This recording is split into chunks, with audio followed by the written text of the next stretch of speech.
আসসালামু আলাইকুম ওয়া রাহমাতুল্লাহি ওয়া বারাকাতুহু। মাহফিলের উপস্থিতি খণ্ড খণ্ড, কেউ মসজিদের সামনে বসা, কেউ দেয়ালের বাহিরে দাঁড়ানো, কেউ বাম সাইডে দাঁড়ানো। বসার পদ্ধতি বোঝা যায়, যদি ভালো লাগে তে বসবো, আর না হয় রাস্তা আগাইয়ে রাখলাম, যেন একজন আরেকজনের আগে যাইতে পারি, সেই অবস্থা বোঝা যাচ্ছে।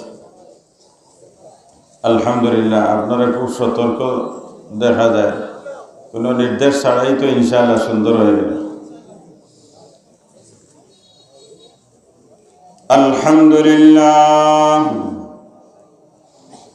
আলহামদুলিল্লাহ নাহমাদুহু ওয়া নাস্তাঈনুহু ওয়া নাস্তাগফিরুহু ওয়া নু'মিনু বিহি ওয়া নাতাওয়াক্কালু আলাইহি ওয়া না'উযু বিল্লাহি মিন শুরুরি আনফুসিনা ওয়া মিন sayyiati a'malina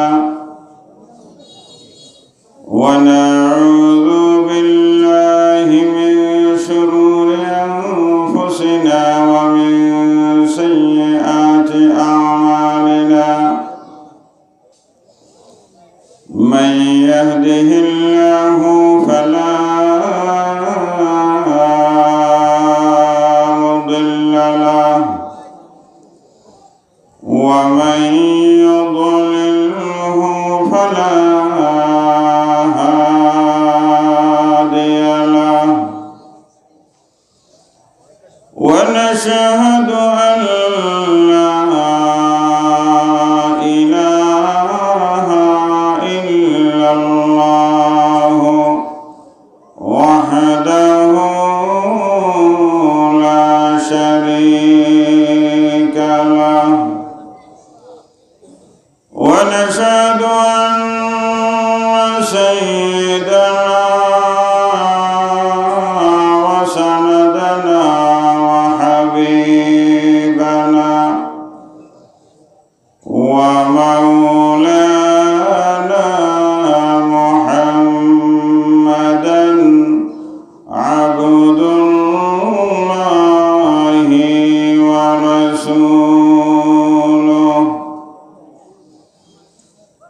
صلى الله تعالى عليه وعلى آله وأصحابه وبارك وسلم تسليما كثيرا كثيرا. أما بعد، فقد قال الله تبارك وتعالى في كلامه المجيد وفي فرقانه الحميد: أعوذ بالله من الشيطان الرجيم. بسم الله الرحمن الرحيم.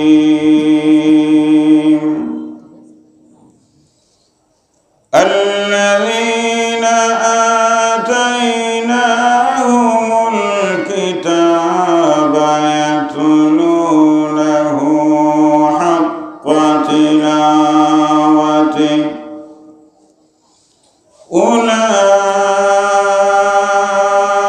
أولئك يؤمنون به ومن يكفر به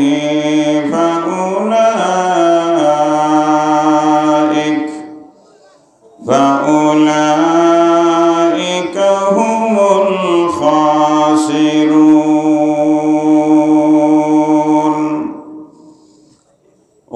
قال صاحب القرآن صلى الله عليه وسلم تبرك بالقرآن فإنه كلام الله وخرج منه صدق الله مولانا العظيم وصدق رسوله النبي الأمي الكريم ونحن على ذلك لمن الشاهدين والشاكرين والحمد لله رب العالمين সকলে মহব্বতে জবান খুলে নবীজির শানে আবেগ নিয়ে দুরূদ শরীফ পড়ি সাল্লাল্লাহু আলা ওয়া মাওলানা মুহাম্মদ ওয়া আলা আলিহি ওয়া আসহাবিহি ওয়া সাল্লাম সাল্লাল্লাহু আলা সাইয়্যিদিনা ওয়া মাওলানা মুহাম্মদ ওয়া আলা আলিহি ওয়া আসহাবিহি ওয়া সাল্লাম লা ইলাহা ইল্লাল্লাহ জোরে জোরে মহব্বতে লা ইলাহা ইল্লাল্লাহ লা ইলাহা ইল্লাল্লাহ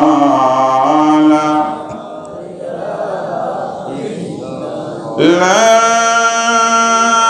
ইলাহা ইল্লাল্লাহ মুহাম্মাদুর রাসূলুল্লাহ।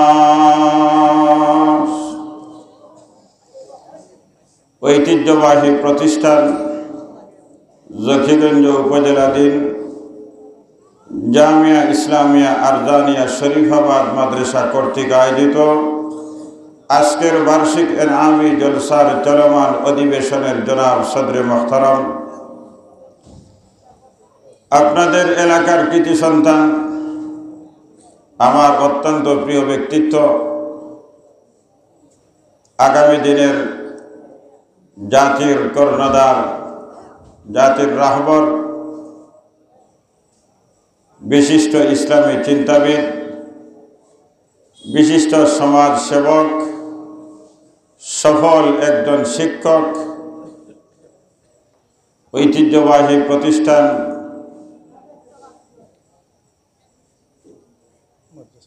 মাদ্রাসাতুল মদিনা সিলহেট এর সুনামধন্য দীর্ঘদিনের শিক্ষা সচিব হযরত মাওলানা মুফতি জাকারিয়া আহমদ সাহেব দামত বারাকাতুহুল আলিয়া,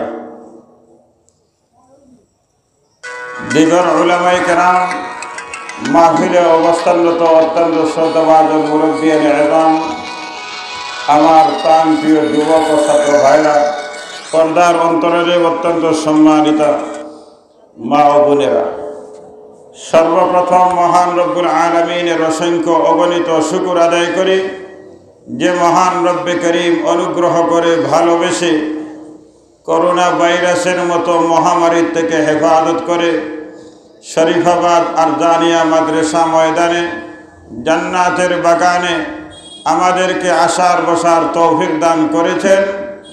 মহান রব্বুল আলামিনের লাখ কোটি শুকর আদায় করি, জবান খুলে মহব্বতে কলিমাতুশ শুকর আদায় করি আলহামদুলিল্লাহ। আর একটু আওয়াজ দিয়ে বলি আলহামদুলিল্লাহ। বন্ধুগণ, যত শুকরিয়া আদায় করবেন আরশের মালিক নিয়ামত বাড়াইয়া দিবেন। আর আস্তে সুবহানাল্লাহ বলেন। আপনারা শুকরিয়া আদায় করবেন, নিয়ামতের বাড়াইয়া দিবেন কে? আরো ধরে বলেন কে? কোরআনকে জিজ্ঞাসা করেন, কোরআন ঘোষণা দেয় لئن شكرتم لأزيدنكم ولئن كفرتم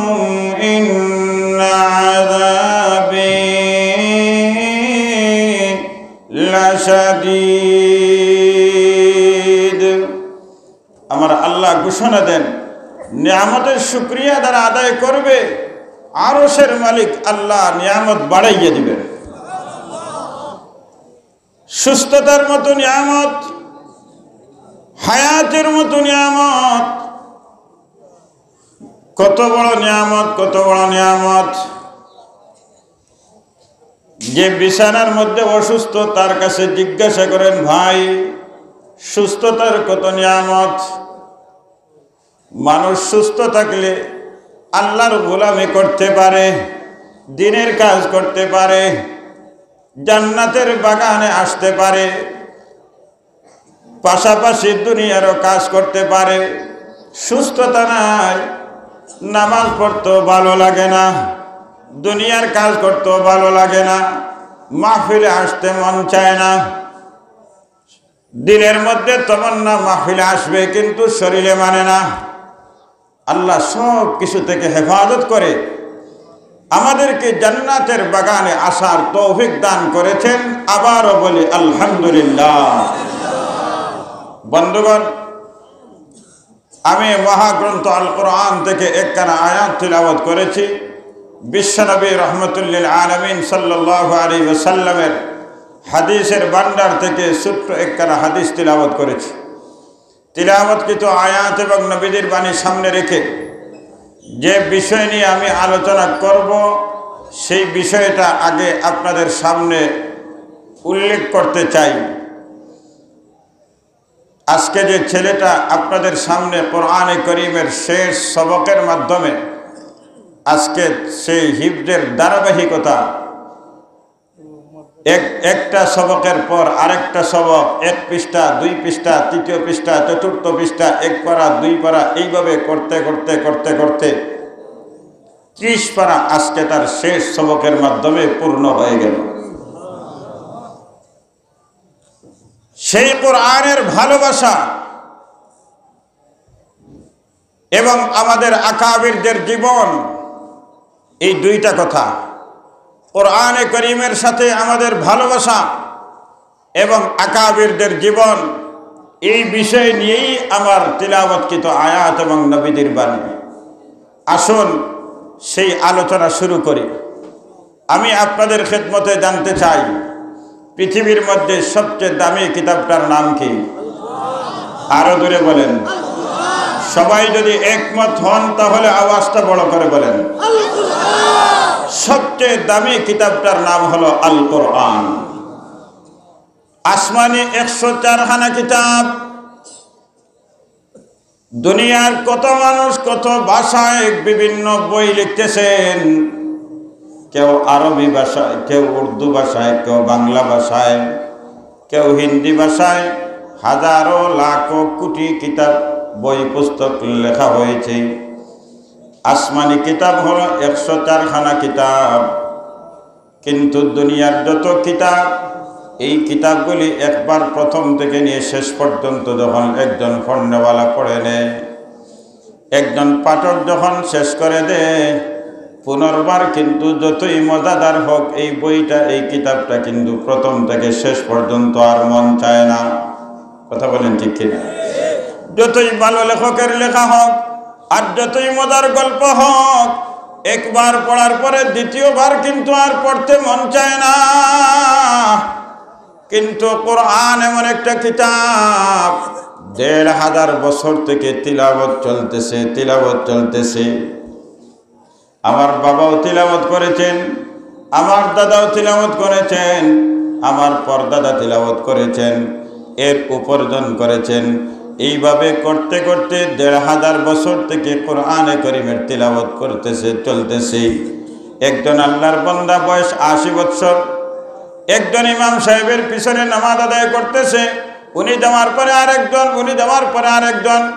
80 বছর থেকে ইমাম সাহেবের পিছনে নামাজ আদায় করতেছেন। 80 বছরের মধ্যে ইমাম সাহেব মাগরিবের নামাজে, ফজরের নামাজে, এশার নামাজে সূরা ফাতিহা তিলাওয়াত করতেছেন। কিন্তু 80 বছর হয়ে গেছে, এমনটা মনে আসে না যে সূরা ফাতিহা মনে হয় পুরাতন হয়ে গেছে। যেদিন ইমাম সাহেব যখন পড়েন, বোঝা যায় এই প্রথম মনে হয় সূরা ফাতিহা তিলাওয়াত শুরু হয়েছে। এটা হলো কেবলমাত্র কোরআনের মুজিজা, কোরআনের মুজিজা। ১,৫০০ বছর কেন ১,৫০০ কোটি বছর যদি কোরআনে করিমের তিলাওয়াত হয়, তাহলে ওই কোরআনে করিম কোনোদিন পুরাতন হবে না। যখন যে পড়বে সে মনে করবে এই আমার মনে হয় প্রথম হলো কোরআন। দুনিয়ার মধ্যে সবচেয়ে দামি কিতাবটার নাম হলো আল কোরআন।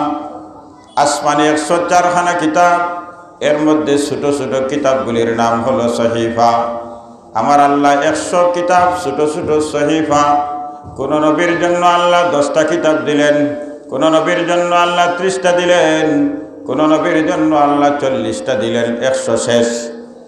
কিন্তু 4খানা বড় কিতাব ইনজিল আমার আল্লাহ ঈসা রূহুল্লাহর জন্য দিলেন, তাওরাত মুসা কলিমুল্লাহর জন্য দিলেন, জাবুর কিতাব দিলেন দাউদ পয়গম্বরের জন্য।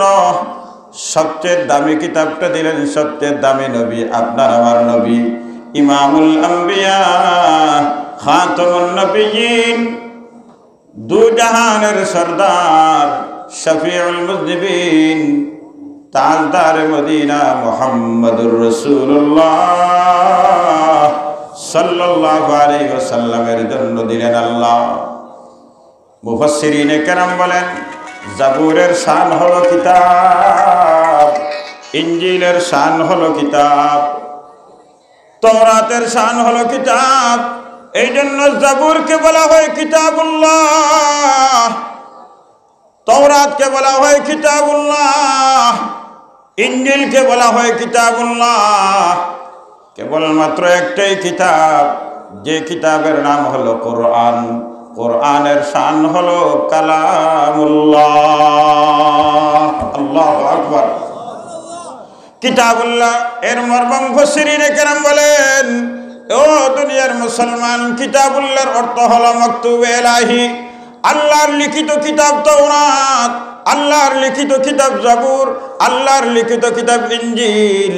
আমার আল্লাহ কুদরতি তরিকায় ইনজিল লেখাইলেন, জাবুর লেখাইলেন, তাওরাত লেখাইলেন। দাউদ পয়গম্বরের জন্য আমার আল্লাহ বললেন, দাউদ পয়গম্বর আপনার জন্য আমি জাবুর কিতাব দিলাম, তাওরাত লিখিত তাওরাত দিলেন মুসা কলিমুল্লাহর জন্য, ইনজিল দিলেন ঈসা রূহুল্লাহর জন্য। যখন দেওয়ার সিদ্ধান্ত নিলেন, তখন আমার আল্লাহ নবীকে বললেন, আপনি ওই জায়গায় আসেন, তুর পাহাড়ে মুসা আপনি আসেন, আপনার কিতাব নিয়ে যান। ঈসা রূহুল্লাহ আপনি ওই জায়গায় আসেন, কিতাব নিয়ে যান। দাউদ পয়গম্বর আপনি ওই জায়গায় আসেন, আপনার কিতাব জাবুর নিয়ে যান। কিন্তু আমার নবী শানওয়ালা নবী, শানওয়ালা কিতাব। আমার আল্লাহ আমার নবীকে বলেন নাই, বন্ধু মুহাম্মদ আপনি উহুদে আসেন কিতাব নিবার জন্য, আপনি বদরে আসেন কিতাব নিবার জন্য, আপনি মক্কা নগরীতে আসেন কিতাব নিবার জন্য। না না, আমার নবীকে আল্লাহ ব্যবহার করেন নাই। কারণ সকল নবী আরশের মালিকের জন্য আশিক, আর আরশের মালিক হলেন মাসুক। কেবলমাত্র একজন নবী, উনি হলেন আমাদের নবী, উনি হলেন মাসুক, আরশের মালিক হলেন আশিক। মাসুকের কষ্ট হবে না, না হতে দিব না। আমার জিবরিল, আমার মাসুক যেখানে, তুমি কোরআন নিয়ে সেখানে যাও। আমার বন্ধু এই মুহূর্তে উহুদের ময়দানে, জিবরিল তুমি উহুদের ময়দানে যাও। আমার বন্ধু বদরের প্রান্তে, জিবরিল তুমি বদরের ময়দানে যাও। আমার বন্ধু খন্দকের ময়দানে, জিবরিল তুমি খন্দকে যাও। আমার বন্ধু তবুকের মধ্যে, জিবরিল তুমি তবুকে যাও। আমার বন্ধু খয়বরে, তুমি খয়বরে যাও। আমার বন্ধু মক্কা নগরীতে, তুমি মক্কা নগরীতে যাও। আমার বন্ধু মদিনা মুনওয়ারায়, তুমি মদিনা মুনওয়ারায় যাও। আমার বন্ধু বাজারে, তুমি বাজারে যাও। আমার বন্ধু দাওয়াতের মধ্যে ব্যস্ত, তুমি ওই জায়গায় যাও। এমনকি আমার বন্ধু মা আয়েশা সিদ্দিকা রাদিয়াল্লাহু তাআলা আনহার কমলির নিচে, জিবরিল তুমি এই মুহূর্তে আমার বন্ধুর কাছে যাও। আয়েশার কমলির নিচে আমার বন্ধু। আল্লাহু আকবার। শানওয়ালা নবী, শানওয়ালা কিতাব, শানওয়ালা নবীর জন্য দিলেন আল্লাহ। দুনিয়ার মধ্যে সবচেয়ে দামি কিতাবটার নাম হলো, আরো জোরে বলেন, আরো জোরে বলেন, আল কোরআন। দুনিয়ার একটা সিস্টেম হলো, কোনো দামি মানুষের সাথে যদি কারো সম্পর্ক হয়, বেদামি মানুষের সম্পর্ক হয়, এই বেদামি মানুষটাও দামি হয়ে যায়। কথা বলেন ঠিক কিনা? এমন কিছু সমাজে আমাদের পাতি নেতা আসে না নাই? আসে না নাই? নেতার উপদ্রব সহ্য করা যায়, কিন্তু পাতি নেতার উপদ্রব সহ্য করা যায় না। কথা বলেন ঠিক কিনা? পাতি নেতাদের ষড়যন্ত্র, পাতি নেতাদের উপদ্রব, সমাজ আজকে বিভিন্নভাবে হ্যারাসমেন্ট হচ্ছে। সমাজের মানুষগুলি বিভিন্নভাবে বিশৃঙ্খলার মধ্যে, শুধু পাতি নেতাদের অশৃঙ্খলার কারণে। তার কোমরের বড়াই, কোমরের শক্তি কোথায়?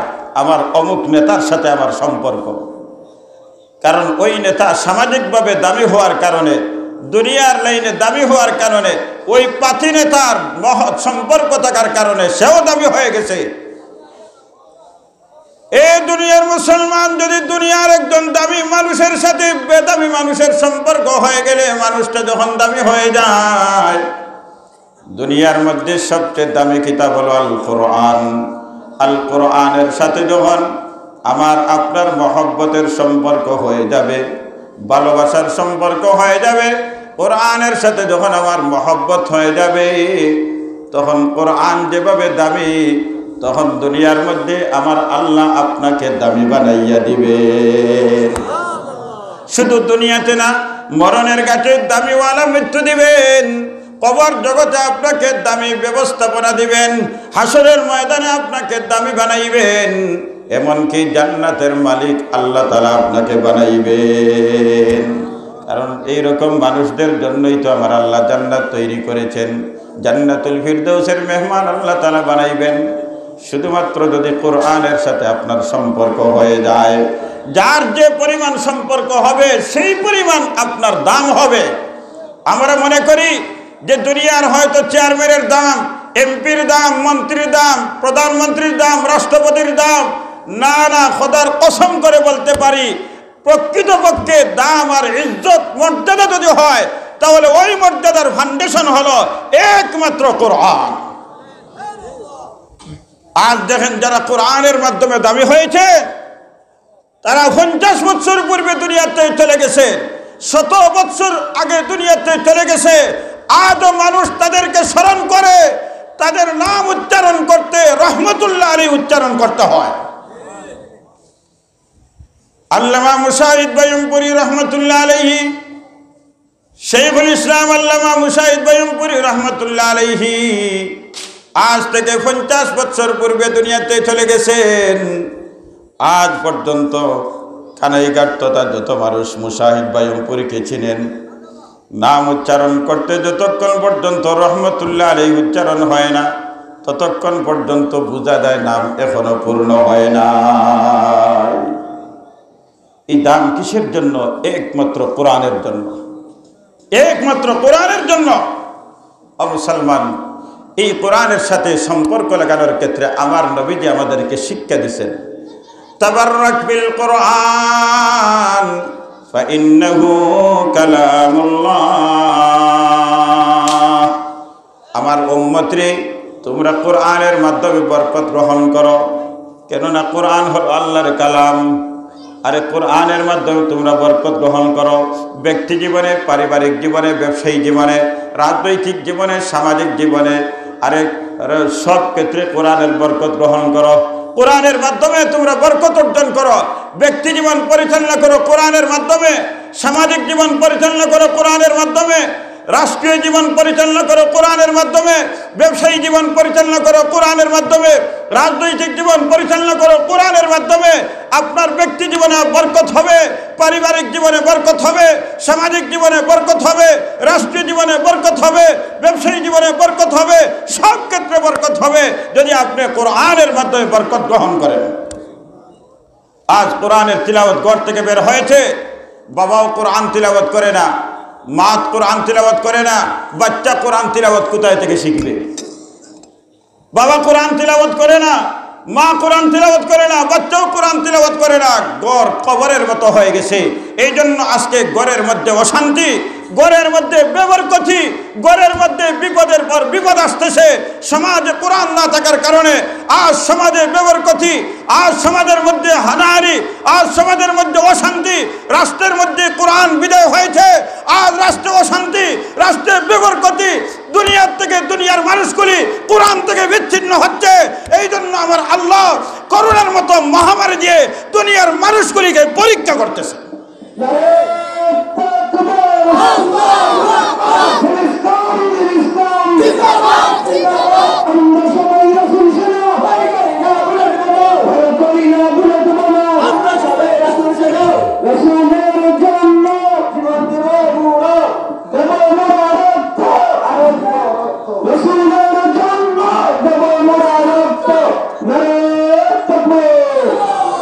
বন্ধুগণ, আজকে কোরআন থেকে দূরে থাকার কারণে আমরা সব ক্ষেত্রে কোরআন ছাড়ছি, কোরআনের সাথে আমাদের কোনো সম্পর্ক নাই।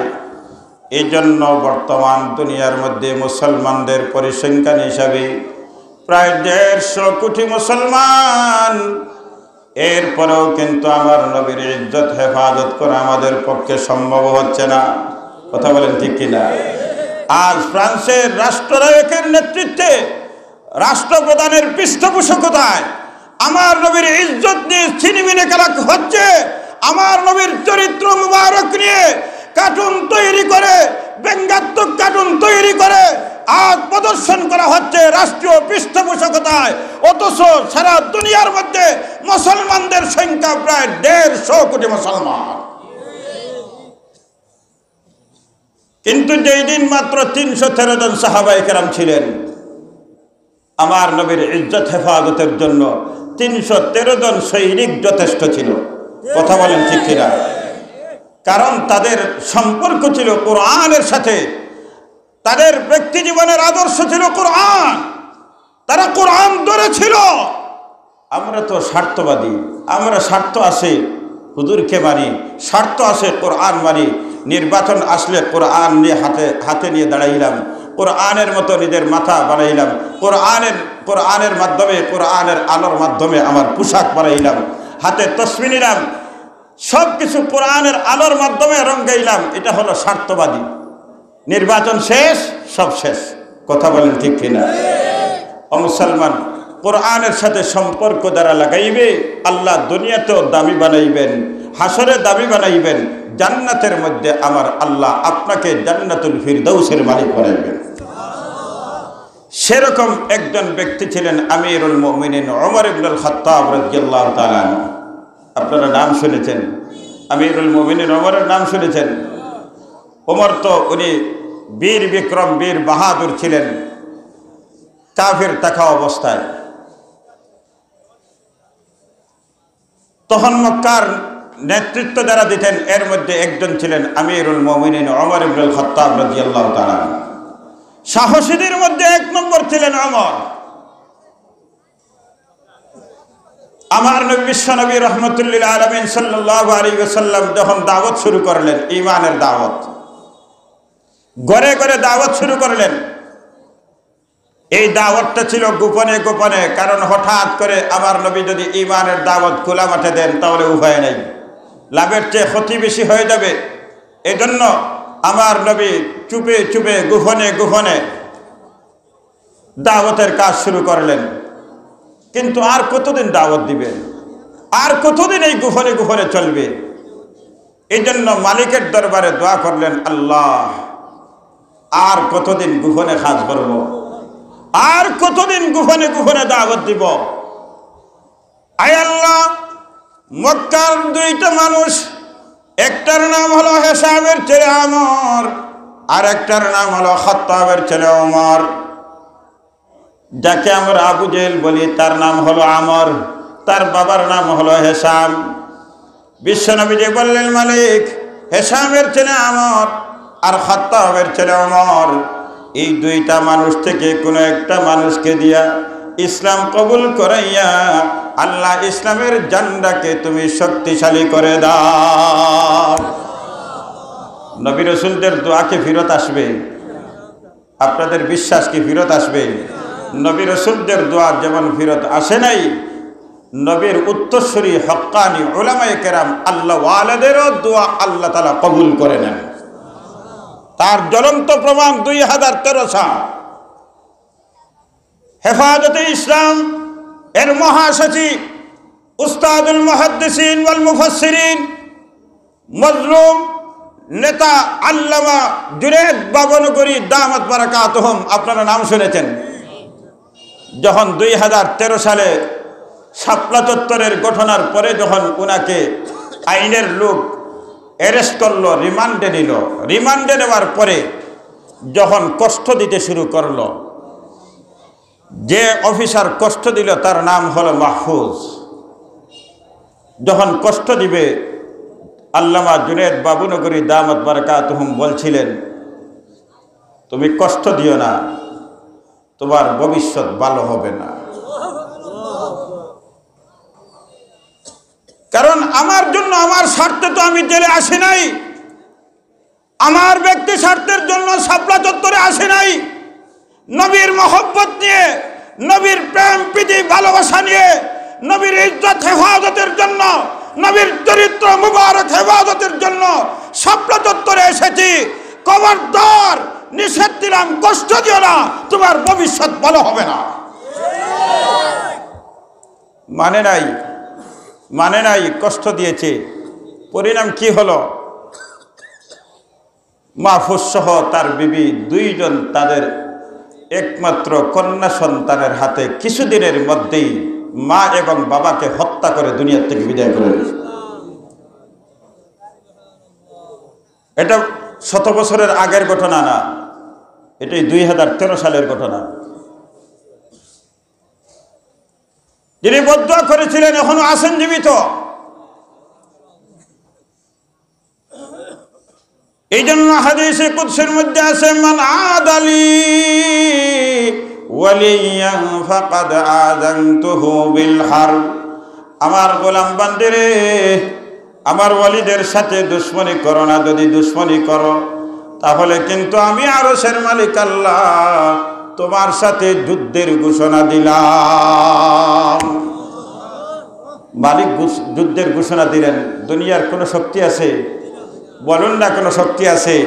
আরে ছোট্ট একটা মশা, এরও তার সুস্থ না, ল্যাংড়া মশা নমরুদের ভিতর দিয়া, নাকের ভিতর দিয়া ঢুকিয়েই মগজে গিয়া আক্রমণ শুরু করছে। ঠিক কিনা? ইব্রাহিম খলিলুল্লাহ আলাইহিস সালাতু ওয়াস সালামকে দামানোর চেষ্টা করেছিল, শেষ পর্যন্ত বলল যুদ্ধের ময়দানে চলো, যে বিজয়ী হবে সে সত্য প্রমাণিত হবে। নমরুদ যুদ্ধের ঘোষণা দিল, ইব্রাহিম খলিলুল্লাহ বললেন চলো।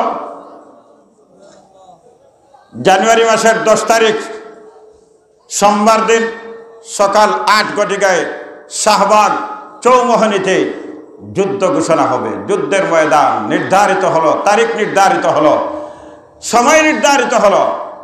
সে আগেই প্রস্তুতি নিয়ে শাহবাগ চৌমোহনীতে প্রস্তুতি নিয়েছিল। ঠিকই জানুয়ারি 10 তারিখ আসলো, সোমবার হলো, 8টা হলো, 8টার কাছাকাছি বলে, ইব্রাহিম কোথায় তোমার বাহিনী? আরে ধৈর্য ধরো, আসতেছে, বাহিনী আসতেছে। সুবহানাল্লাহ বলবেন না? বাহিনী আসতেছে। কার সাথে যুদ্ধ? আরশের মালিকের সাথে যুদ্ধ। নাউযুবিল্লাহ। ঠিক 8টার হাঁটায় ইব্রাহিম তোমার সৈন্য কোথায়? একটু ফরসখের দিকে নজর করো, দেখো বাহিনী আসতেছে, মশার বাহিনী আসতেছে। সুবহানাল্লাহ, মশার বাহিনী, আল্লাহর সৈনিক আসতেছে। এখন নমরুদ মনে করছে এটা তার গরুর মশা, তার গরু বাথানের মশা। সৈনিকদেরকে বলল, আরে আগুনের ব্যবস্থা করো, দুয়ার ব্যবস্থা করো, এগুলার নিধন করতে হবে।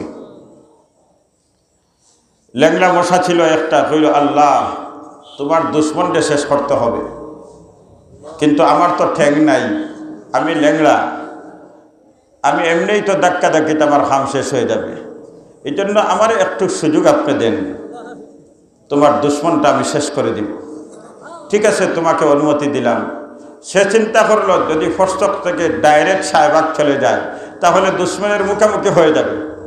সে চিন্তা করলো না আমি ডাইরেক্ট যাব না, আমি ফরসক থেকে শরীফাবাদ মাদ্রাসার গেছিয়া সুরমা নদীর পার হইয়া নিদগ্রাম হইয়া আস্তে আস্তে আমি গাটর বাজার মাদ্রাসায় যাব। আর এই সাহেবাগ গাটর বাজার মাদ্রাসায় গিয়ে ওখান থেকে আমি আমার প্রস্তুতি নিয়ে আমি আক্রমণ করব। সব প্রস্তুতি শেষ, আল্লাহ অর্ডার দেন, চিফ কমান্ডার আরশের মালিক আল্লাহ, যা অর্ডার দিলাম ডাইরেক্ট আইয়া নাখেদি ঢুকছে, ফনফনাইয়া নাখেদি ঢুকছে, ঢুকেও আপনার মাথার যে আক্রমণ শুরু। এখন সহ্য করতে পারে নাই, জুতার ভিটা পড়ছে, বলেন না আল্লাহু আকবার। ও জুতার ভিটা শুরু হয়েছে নমরুদের সময় থেকে। এই ধারাবাহিকতা আছে না নাই? জর্জ ডব্লিউ বুশ বিদায়ের সময় জুতার বাড়ি, যে জুতা এত দামি হইল, এটা জুতা আল্লাহর পক্ষের জুতা, বিদায় এই জুতাটা বিক্রি হয়েছে $3 লক্ষ। $3 লক্ষ, $1 লক্ষ বর্তমান মার্কেট হিসাবে প্রায় 85 লক্ষ। এখন 85 × 3 যা হবে তত পর্যন্ত এই জুতার মান আল্লাহ তাআলা বাড়াইয়া দিলেন। দুশ্মনী তুমি কার সাথে দুশ্মনী করবা? ছোট্ট একটা মশার সামনে নমরুদের মতো পরাশক্তি দাঁড়াইতে পারে নাই। আমার আল্লাহর সৈনিক ছোট হইনি, আপনাকে শেষ করার মতো ক্ষমতা দিয়েছেন কে? আল্লাহ। মক্কার সবচেয়ে বড় দুশ্মন আমার নবীর আবু জেহেল, আল্লাহ তাআলা হত্যা করাইলেন ছোট্ট 2টা বাচ্চা দিয়ে। একজনের নাম মাআদ, আরেকজনের নাম মাআউদ রাদিয়াল্লাহু তাআলা আনহুমা। আব্দুর রহমান রাদিয়াল্লাহু তাআলা আনহু বলেন, যুদ্ধের ময়দানে বদর প্রান্তে আমি দাঁড়িয়েছিলাম, ছোট্ট 2টা ছেলে। একটা ছেলে আমার কাছে আসে, কানে কানে বলল, ও চাচা, শুনলাম মক্কায় নাকি 1 নম্বর দুশ্মন আমার নবীর আবু জেহেল। বলে, হ্যাঁ এটা ঠিক আছে, 1 নম্বর দুশ্মন আবু জেহেল। তুমি কি করবা? চাচা, আজকের মিশন কিন্তু আমি আবু জেহেলকে হত্যা করব। আল্লাহু আকবার, আল্লাহু আকবার। আমি আবু জেহেলকে হত্যা করব। পরেই আরেকটা ছেলে আসে অন্য কানে বলতেছে, কানে কানে, ও চাচা, কি বাবা, কি ব্যাপার? বলে, আবু জেহেল আমি চিনি না, শুনেছি মক্কা নগরীতে আমার নবীকে কষ্ট দিয়েছে আবু জেহেল। আজকে কিন্তু বদর প্রান্তে এসেছি একটাই টার্গেট, সেই টার্গেটটা হলো আবু জেহেলকে দুনিয়াতে বিদায় করব। আব্দুর রহমান রাদিয়াল্লাহু তাআলা বলেন, 2টা বাচ্চার 2 খানে খানে বলতে বোঝা গেল যে উনি বুঝাইতে চাইতেছে যে ও যেন না শুনে, আর ওর বলার পদ্ধতি বোঝা গেছে যেন ওই ছেলে না শুনে। আব্দুর রহমান রাদিয়াল্লাহু বলেন, ওই তারা কানে কানে কথা বলতেছে, আর এই মুহূর্তে আবু জেহেল উষা গুলার উপরে দৌড়াইতেছে। যেমন নেতা তেমন তার সওয়ারি গুলা। এই মুহূর্তে সামন দিয়ে দিতে না দিতে আব্দুর রহমান বলেন, এ বাতিজা, ওই যে চলে যায় আবু জেহেল। আব্দুর রহমান রাদিয়াল্লাহু তাআলা বলেন, যেই মুহূর্তে আমি বললাম ওই আবু জেহেল, আমার বলতে দেরি হয়েছে, পাখির মতো উড়াল দিয়ে ঝাঁপ দিতে দেরি হয়নি। কিন্তু বাধা হলো ছোট ছোট বাচ্চা। কিন্তু আবু জেহেল যে গুড়ার উপরে, এই গুড়াটা এত উষা, আর এই গুড়ার উপরে আবু জেহেল বসা, এই ছোট বাচ্চা তার তরবারি দিয়ে আবু জেহেলের নাগাল হওয়া সম্ভব হচ্ছে। এখন অনুমান করেন এই বাচ্চাগুলা কি পরিমাণ ছোট ছোট। 2 ভাইয়ের মধ্যে ছোট ভাই বড় ভাইয়ের চেয়ে তুলনামূলক একটু খাটো ছিলেন।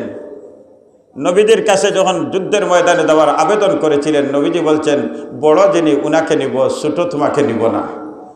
এখন 2 জন লাইনে দাঁড়াইলেন, ছোটজন পায়ের গুলালির উপর, আঙ্গুলের উপর, পায়ের পাতার উপর বোর্ড দিয়ে মাথাটা উঁচা করলেন। আল্লাহু আকবার। যুদ্ধের ময়দানে যাব, আমার নবীর নবীর হেফাজতের জন্য, কোরআন হেফাজতের জন্য, ইসলাম হেফাজতের জন্য, ওই বয়সে যুদ্ধে দেওয়ার জন্য, নিজের জান কুরবান দেওয়ার জন্য ওই ছেলেটা পায়ের আঙ্গুলের উপর পাতার উপর ভর করে মাথা উঁচা করল।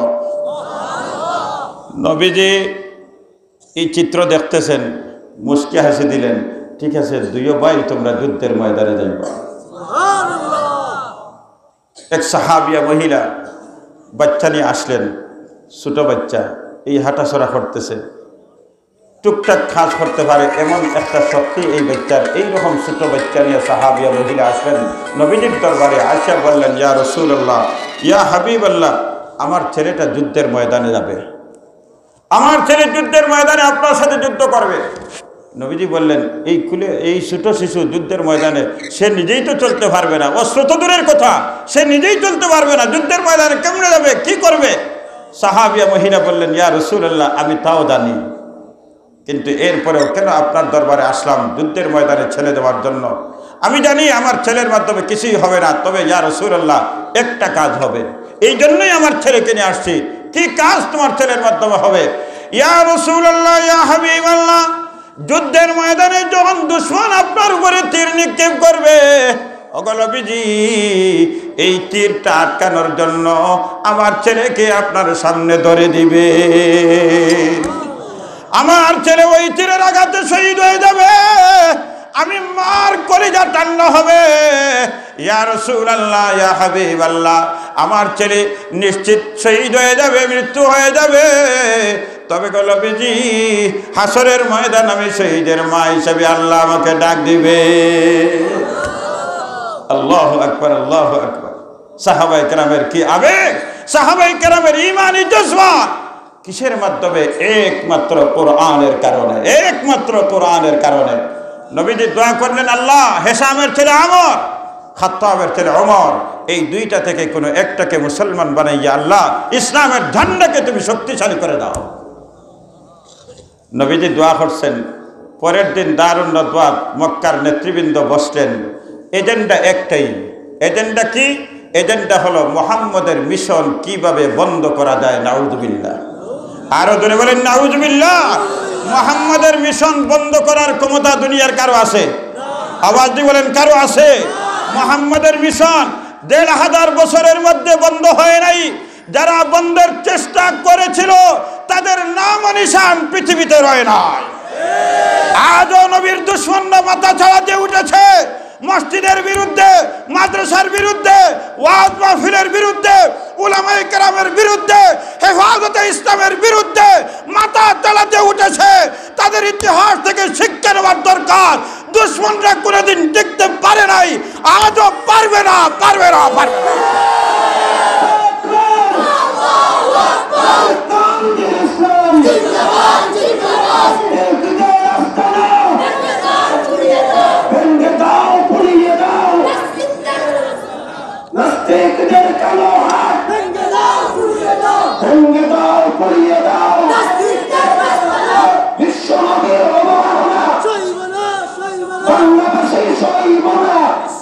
বন্ধুগণ, এই দুশমনদের ধারাবাহিকতা আছে। ওয়াজের মাহফিল বন্ধর ষড়যন্ত্র চলতেছে, কিন্তু সেই ষড়যন্ত্র যারা করতেছে কোনোদিন সফল হতে পারবে না। কারণ এই যে স্বাধীনতার পরে যারাই মাথা চাড়া দিয়ে উঠেছিল, দাউদ হায়দরের ইতিহাস, সালমান রুশদির ইতিহাস, ৯০-এর দশকে তসলিমা নাসরিনের ইতিহাস, এই দেশের মানুষগুলি সবই জানে। আর দাউদ হায়দর কোথায়? সালমান রুশদি কোথায়? তসলিমা নাসরিন কোথায়? আজ ইসলাম বাকি আছে, মসজিদ বাকি আছে, মাদ্রাসা বাকি আছে। যতদিন আসমান থাকবে, জমিন থাকবে, সূর্য থাকবে, চন্দ্র থাকবে, ততদিন মসজিদ থাকবে, কওমি মাদ্রাসা থাকবে। মুসলমান কওমি মাদ্রাসা যেদিন পৃথিবীতে থাকবে না, সেই দিন কোরআন থাকবে না, ওই দিন আমার আল্লাহ আসমান জমিন কিছুই রাখবে না। কারণ এই কোরআনের বরকতেই আমরা চলতেছি, এই কোরআনের বরকতেই আমার জন্ম, কোরআনের বরকতেই আমার ঈমান, কোরআনের বরকতেই আমার যৌবন, কোরআনের বরকতেই আমার ব্যবসা, কোরআনের বরকতেই আমি প্রধানমন্ত্রী, কোরআনের বরকতেই রাষ্ট্রপতি, কোরআনের বরকতেই সব কিছু। কোরআন থাকবে জমিন থাকবে, কোরআন নাই জমিন নেই। মুসলমান এই জন্য সজাগ দৃষ্টি রাখতে হবে। আমার আপনার নবী বিশ্বনবী রহমাতুল লিল আলামিন দোয়া করলেন, মালিক হেসামের ছেলে আমর, খাত্তাবের ছেলে ওমর, এই দুইটাতে কোনো একটাকে ঈমান কবুল করাইয়া আল্লাহ ইসলামের ঝান্ডাকে তুমি উঁচু শক্তিশালী করে দাও। পরের দিন যখন বসতেন পরামর্শে নবীর মিশন বন্ধ করবে, এই নবীর মিশন বন্ধ করার জন্য যখন তারা পরামর্শ করলো, পরামর্শ এজেন্ডা একটাই, নবীর মিশন বন্ধ করতে হবে। কেমনে? এক পথটা হলো যে এতদিন অনেক বাহানা, অনেক কৌশল, অনেক কিছু করলাম, কিন্তু মুহাম্মদের মিশন তো বন্ধ হয় না, বরং মুহাম্মদের কর্মী সমর্থক, মুহাম্মদের দল দিন দিন বাড়তেছে, মুহাম্মদের দল বড় হচ্ছে। এখন একটাই পথ, সেই পথটা হলো মুহাম্মদকে যদি দুনিয়ার থেকে বিদায় করা যায়, মুহাম্মদকে যদি হত্যা করা হয়, তাহলে মুহাম্মদের মিশন বন্ধ হয়ে যাবে। আরো জোরে বলেন নাউজুবিল্লাহ। মুসলমান এই মুহূর্তে সবাই সিদ্ধান্ত গ্রহণ করলো, এখন কে যাবে মুহাম্মদকে হত্যা করার জন্য? এমন সাহস কার বুকে আছে? কেউ তো দাঁড়ায় না। সিদ্ধান্ত হয়েছে, বাস্তবায়ন কে করবে? শেষ পর্যন্ত দাঁড়াইলেন খাত্তাবের ছেলে ওমর। আল্লাহু আকবার। খাত্তাবের ছেলে ওমর কুলা তরবারি নিয়ে, আমি যাব। সবাই বললেন, ঠিক আছে ওমর, তুমিই পারবা এই সিদ্ধান্ত বাস্তবায়ন করার জন্য। রওনা দিলেন ফরসখ মাদ্রাসা থেকে। আমার নবী শাহবাগ পয়েন্টে একটা দোকানে গোপনে গোপনে উনি দাওয়াত দিতেছেন। ইমানদারের কাছে দাওয়াতের কাজ চলতেছে, ইমানের কাজ চলতেছে গোপনে গোপনে শাহবাগ চৌমরিতে একটা রুমের ভিতরে। সেই ঘরটা ছিল যায়েদ ইবনে আরকাম রাদিয়াল্লাহু তাআলা আনহুর ঘর। গোপনে গোপনে দাওয়াত চলতেছে। এখন ফরসখ থেকে রওনা ওমর। যখন ফরসখ পয়েন্টে গেলেন, খোলা তরবারি, ফরসখ পয়েন্টে আরেকজন মুসলিম এইমাত্র ইমান কবুল করছেন, এখনো কেউ জানে না উনি মুসলমান। তখন ভিতরে ইমান গোপনে আছে। ওমরের বাপ ভঙ্গি বুঝিয়েই উনি বুঝতে আর বাকি রইল না, আজকে কিন্তু ওমরের বাপ বেশ ভালো না, নিশ্চয়ই কোনো একটা টার্গেট আজকে রফা দফা করে দিবে। জিজ্ঞাসা করলেন হিম্মত করে, সাহস করে, ওমর কি ব্যাপার, আজকের টার্গেট কি? ওমর বললেন, আজকের টার্গেট চূড়ান্ত। কি টার্গেট? টার্গেট হলো মুহাম্মদকে দুনিয়ার থেকে চিরবিদায় করে দেবে। নাউযুবিল্লাহ মিন যালিক। এখন সাহাবী চিন্তা করলেন, উপায় নাই, ওমররে এখন কিভাবে আটকানো যায়, কিভাবে আটকানো যায়। এখন সাহাবী বললেন, কৌশল অবলম্বন করলেন, ভাই ওমর, ঠিক আছে মুহাম্মদকে হত্যার জন্য তুমি যাইতেছ, তুমি তোমার বোন আর ভগ্নিপতির ঘরের খবর জানো, তোমার বোনের খবর জানো, তোমার বোনের ঘরে মুহাম্মদের আলো ঢুকে গেছে। আল্লাহু আকবার, আল্লাহু আকবার। ওমর, তুমি কি জানো তোমার ঘরে আগুন, আর অন্যের ঘরে আগুন নিবানোর জন্য তুমি পানি নিয়ে দৌড়াদৌড়ি করছো? আরে তোমার বোনের ঘরের খবর লো, তোমার বোন আর ভগ্নিপতি মুহাম্মদের ধর্ম গ্রহণ করে ফেলেছে। ওমর চিন্তা করলেন, কথা তো ঠিক, আমার ঘরে আগুন লাগছে, আগে আগুন আমার ঘরের নিবানোর দরকার, পরে নয় দেখা যাবে অন্যের ঘরের ব্যাপার। এখন বালিটা হাদিয়া রওনা, বোনের বাড়ি বালিটা, বালি টাকার খাও তাহলে বেজার হবেন না। এখন বালি টাকার দিকে রওনা। রাস্তা পরিবর্তন হয়ে গেছে, রাস্তা পরিবর্তন হয়ে গেছে, রওনা। যেই মুহূর্তে ওমর রাদিয়াল্লাহু তাআলা আনহু ওনার বোনের ঘরের দরজায় গিয়ে নক করলেন, নক করার মাধ্যমে ঘরের ভিতরে বোন বুঝতে পারলেন যে আমার দরজায় নক করার সাহস মক্কার জমিনে কারো নাই, কেবলমাত্র একজন, তার নাম হলো ওমর। কারণ ওমর সবাই চিনে, বোনও তো জানে আমার ভাইয়ের কত সাহস। ভিতরে হুজুর পড়াইতেছেন বোন আর ভগ্নিপতিরে দুইজনকে। হুজুরও নতুন মুসলমান, এরাও নতুন মুসলমান। এখন হুজুরে কোরআন শরীফ শিখাইতেছেন, যেই মুহূর্তে ওমরের নাম শুনছেন মনে হয় ওমর আসছে, হুজুরের বাতাস ছুটি গেছে, বলে চাচা জারদারি দেন বাসা, আমি আর না। এবার হুজুর দৌড়াইয়া আত্মগোপনে নিজের জান রক্ষা করার জন্য আত্মগোপনে চলে গেলেন। দরজা খোলা হলো, ঠিকই যা সংবাদ হইলাম তা তো প্রমাণিত হয়ে গেল, ঠিক যে আমার বোন আর বুগ্নিপতির মধ্যে দেখি পরিবর্তন হয়ে গেছে, এরা মোহাম্মদের আদর্শ গ্রহণ করে ফেলেছে। এখন তো ফিটাফিটির সুপ পড়ছে, বগ্নিপতির দরিয়া উমরের তরিকায় ফিটাফিটি চলছে।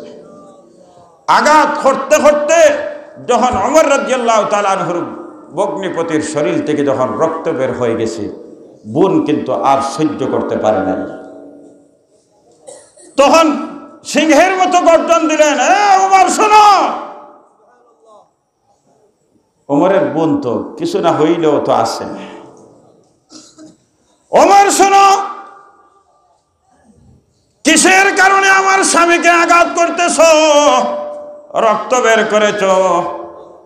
পরিষ্কার ভাষায় জানিয়ে দিতে চাই, যে কোরআন সিনার মধ্যে ধারণ করেছি, যে কোরআন দিলের মধ্যে মহব্বত কোরআনের বসেছে, ওমর রে মারতে পারো, মরতে পারি, কিন্তু সিনার থেকে কোরআন বাহির করব না। আল্লাহু আকবার। দোয়া তো আগে ঠিক করে না, আগের রাত্রে দোয়া ঠিক করে, মনে আছে তো দোয়া। এখন ওমর রাদিয়াল্লাহু তাআলা আনহু থামে গেলেন, বললেন, আমার বোন বগ্নিপতি, আমার একটু তোমরা শোনাও না, তোমরা কি পড়তেছো, আমার একটু শোনাও না। সুবহানাল্লাহ। হুজুরে আওয়াজ শুনলেন, শোনার পরে মনে মনে ভাবলেন, এখন কিন্তু আমার দরকার পড়বে। সুবহানাল্লাহ। এ শরীফাবাদ এলাকার মুসলমান, উলামায়ে কেরাম এমন একটা জাতি, জাতির সবচেয়ে কঠিন সময়ে, জাতির দুর্দিনে, জাতির কঠিন মুহূর্তে যারাই হাল ধরে তারাই হলো উলামায়ে কেরাম। চাहे ধর্মের লাইনে হোক, চাहे দুনিয়ার লাইনে হোক, যখন জাতি কঠিন মুহূর্তে সম্মুখীন হয় তখন নিঃস্বার্থ একটা জাতি হাল ধরে, ওই জাতির নাম হলো কওমে উলামায়ে কেরাম। যার প্রমাণ রন্ধ্রে রন্ধ্রে প্রমাণিত হয়েছে, নগদ প্রমাণিত হয়েছে করোনা ভাইরাসের সময়। কথা বলেন ঠিক কিনা? নিজের কলিজার টুকরা সন্তান পাশের রুমে ঘুমাইতেছে, বাবা করোনা রোগে আক্রান্ত, মৃত্যুর সাথে যুদ্ধ করতেছে, পানি পানি করে পানির পিপাসার যন্ত্রণায় কাতরাচ্ছে, কিন্তু পাশের রুম থেকে ছেলেটা পানি দিতে পারে নাই, কারণ করোনা ভাইরাস আমাকে ধরবে, বাবা তুমি মরে যাও, আমার বাঁচার দরকার আছে, তোমার বয়স অনেক হয়ে গেছে, তুমি মরে যাও। যে বিবির মুখে হাসি উড়ানোর জন্য নামাজ পড়তে পারে নাই, বিবির মুখে হাসি ফুটাইবার জন্য আল্লাহ আল্লাহ জিকির করার সময় নাই, মাথার ঘাম পায়ে ফেলে নিজের প্রাণের বিবির মুখে হাসি ফুটানোর জন্য দিন রাত পরিশ্রম করতেছি, করোনা ভাইরাসে আক্রান্ত হয়েছে স্বামী, কিন্তু এখন দেখা যায় প্রাণের বিবি, যে বিবির মুখে হাসি ফুটাইবার জন্য মালিকের কথাও মানে নাই, দিনকে রাত বানাইছে, রাতকে দিন বানাইছে, ওই প্রাণের বিবিটাও কাছে যায় না। ছেলে কানাডার থেকে আসতেছে করোনা ভাইরাসে আক্রান্ত হয়ে, করোনা ভাইরাসে কানাডার থেকে স্বামী আসতেছে, জানাইল যে আমি আসতেছি, বাড়ির অবস্থা হইল, তার সুন্দরী বিবি যেমনে শুনছে স্বামী আসতেছে, করোনা আক্রান্ত স্বামী আসতেছে, গাট্টি গুট্টি বাক্স টাক্স সব গুল করিয়া উনি ঘরে আসার আগেই সে তার বাবার বাড়িতে চলে গেছে। এই পরিস্থিতিতে মানুষ মারা গেছে, শুধু ইমানদার মুসলমান নয়, হিন্দু মারা গেছে, খ্রিস্টান মারা গেছে, বৌদ্ধ মারা গেছে, কারণ করোনা ভাইরাসে কোনো ধর্ম বর্ণ বুঝে নেই। কথা বলেন ঠিক কিনা? যার আজল করোনার মাধ্যমে সমাপ্ত ঘটবে, সে হিন্দু হোক, মুসলমান হোক, আর বৌদ্ধ হোক, আর কাফির হোক, তাকেই মারবে। এখন হিন্দু, বৌদ্ধ, মুসলমান যে মরেছে, এখন দাফনের গোসল দেওয়ার মতো মানুষ নাই, নিজের ছেলে দেয় না, বিবি আসে না, ভাই আসে না, কেউ আসে না, কেবলমাত্র একটা জাতি, ওই জাতির নাম হলো কওমি মাদ্রাসার উলামায়ে কেরাম। মুসলমান প্রমাণ হয়ে গেছে কারা জাতির সত্যিকার সাহায্যকারী, কারা জাতির দুর্দিনের বন্ধু, এটা সারা পৃথিবীর মধ্যে আলোচিত হচ্ছে। কওমি মাদ্রাসার সন্তানরা নিজের জান বাজি রেখে মৃত্যুকে আলিঙ্গন করে করোনা ভাইরাস আক্রান্ত ব্যক্তিকে গোসল দেওয়াইলেন, কাফন পরাইলেন, জানাজা পড়াইলেন, কবরের মধ্যে রেখে দাফন কাফন সম্পন্ন করলেন ওই করোনা ভাইরাস আক্রান্ত রোগীকে কওমি সন্তানেরা। উলামায়ে কেরাম জাতির দুর্দিনে সাহায্যের হাল ধরে দুনিয়ার সব ক্ষেত্রে, এমনকি মৃত্যুর সময়, কবরে, হাসরে, এমনকি জান্নাতে যাওয়ার পরেও শরীফাবাদ মাদ্রাসার মুহতামিম সাহেবের দরকার পড়বে। হুজুর জান্নাতে যাওয়ার পরে আবার হুজুরের দরকার কেমনে হবে? বলে হ্যাঁ, জান্নাতীরা যখন জান্নাতে নিয়ামত খাইতে খাইতে খাইতে খাইতে এবারে লোড, আবার আল্লাহ জিজ্ঞাসা করবেন আমার জান্নাতি মেহমান। কারণ জান্নাতে আমরা মেহমান, জান্নাতের মালিককে আল্লাহ। আল্লাহ বলেন ইন্নাল্লাযীনা আমানু ওয়া আমিলুস সালিহাতি কানাত লাহুম জান্নাতুল ফিরদাউসি নুজুলা। আমার আল্লাহ বলেন জান্নাতুল ফিরদাউসের মেহমান কারা? যারা ইমানদার, নেক আমলওয়ালা, দুই গুণে গুণান্বিত, যারা জান্নাতুল ফিরদাউসের মেহমান হবে তারা।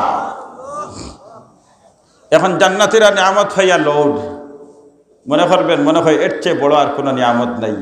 আমার আল্লাহ জিজ্ঞাসা করবেন আমার জান্নাতি মেহমান আর কি চাও, আর কি চাও, আর কি চাও? জান্নাতি মেহমানরা বলবেন আল্লাহ আর কি আছে? যা পাওয়ার এর চেয়ে কোটি কোটি গুণ বেশি পাইলাম, আর কি আছে নিয়ামত? আমার আল্লাহ বলবেন চাও, আমি দিব। সুবহানাল্লাহ। এই মুহূর্তে ফুসফুসি আওয়াজ, কানে কানে আওয়াজ উঠবে, আর কি রইল রে, আর কি রইল, আর কি রইল? কেউ বলতে পারে না। তাহলে চলো আমাদের শরীফাবাদ মাদ্রাসার মুহতামিম সাহেবের কাছে। উনি তো কোরআন পড়ছেন, হাদিস পড়ছেন, উনি ইলম জানে, নিশ্চয়ই কোন ফাঁকে ফুঁকে কোনোটা বাকি রয়েছে। এখন মুহতামিম সাহেবের কাছে আসবেন, আসার পরে জিজ্ঞাসা করেন মুহতামিম সাহেব বলে কি ব্যাপার? বলে আল্লাহ শুধু জিজ্ঞাসা করতেছেন চাও, আছে, চাও, আছে, দিব। এখন কি আছে? বলে হ্যাঁ এখনো বাকি আছে। কি বাকি আছে মুহতামিম সাহেব? বলে আরে ভাই জান্নাতে ঢুকছো, জান্নাতে মেহমানদারি চলতেছে, নিয়ামত চলতেছে, সব চলতেছে। আচ্ছা বলো জান্নাতের মালিক এখন পর্যন্ত জান্নাতের মালিক কি তোমরা দেখছো? তখন জান্নাতীরা বলবেন না না, জান্নাতের মেহমান হইলাম। আরে দুনিয়ার একজন মেজবানের বাড়িতে আপনি আসলেন মেহমান হইয়া, রোস্টের পিস সামনে আসছে, কিন্তু আপনি জানেন যে এই বাড়ির মালিক আপনার তালই আপনার বিয়াই পাশের রুমে নাক ডাকাইয়া ঘুমাইতেছে, কিন্তু আপনার সামনে মেহমানদারির জন্য রোস্টের পিস পাঠাইলেন। আপনি রোস্ট প্লেটের মধ্যে নিলেন, মনে মনে ভাবতেছেন আরে বুঝলাম না, বিয়াই তো পাশের রুমে ঘুমাইতেছেন, এখন পর্যন্ত আমার সাথে সাক্ষাৎ করেন নাই, বিয়াই আমাকে দেখা দিলেন না। এই রোস্টের পিসের মধ্যে কোনো মজা পাইবেন না, মজা পাইবেন না, কারণ এখন পর্যন্ত আমার মেজবানের মোলাকাত হয় নাই। আরে দুনিয়ার যদি একজন মেহমানের যদি দিল খুশি হয় না, মেজবানের মুলাকাত না হইলে দিল খুশি হয় না, খাবারের মধ্যে মজা লাগে না। জান্নাতীরা যখন জান্নাতে যাবে না নিয়ামতের মধ্যে ডুবে থাকবে, কিন্তু জান্নাতের মালিক এখন পর্যন্ত দেখা হয় নাই। শরীফাবাদ মাদ্রাসার মতো হিসাব বলবেন ও শরীফাবাদ এলাকার মুসলমান, জান্নাতের মেহমান এখন পর্যন্ত জান্নাতের মালিককে তোমরা দেখো নাই, এখনো এই নিয়ামতটা বাকি আছে, দিদার এলাই। আল্লাহু আকবার। তোমরা চাও মালিক আমরা জান্নাতে আসলাম, জান্নাতের সব নিয়ামত খাইলাম, সব নিয়ামত পাইলাম, কিন্তু মালিক জান্নাতের মালিককে এখন পর্যন্ত আমরা দেখলাম না। আল্লাহু আকবার। এ মুসলমান, উলামায়ে কেরাম দুনিয়াতে প্রয়োজন, দুনিয়ার মধ্যে প্রয়োজন, হাসরে প্রয়োজন, জান্নাতে প্রয়োজন। এই জন্য আমিরুল মুমিনিন ওমর ইবনুল খাত্তাব রাদিয়াল্লাহু তাআলা আনহু যখন কোরআনে কারীমের তিলাওয়াত শোনার আগ্রহ প্রকাশ করলেন, ওই হুজুর বললেন এখন কিন্তু আমার দরকার পড়বে। এখন ওমরের বোন বললেন, ওমর তোমাকে কোরআন শোনানো যাবে না, কারণ কোরআন হলো পবিত্র কিতাব আর তুমি হলে অপবিত্র, এই জন্য পবিত্র না হওয়া পর্যন্ত কোরআনের তিলাওয়াত তোমাকে শোনানো যাবে না। আমিরুল মুমিনিন ওমর বললেন, আমাকে পবিত্র করাও। পবিত্র হইলেন। পবিত্র হওয়ার পরে সর্বপ্রথম ওমরের সামনে কোরআন খুলে তিলাওয়াত শুরু করলেন।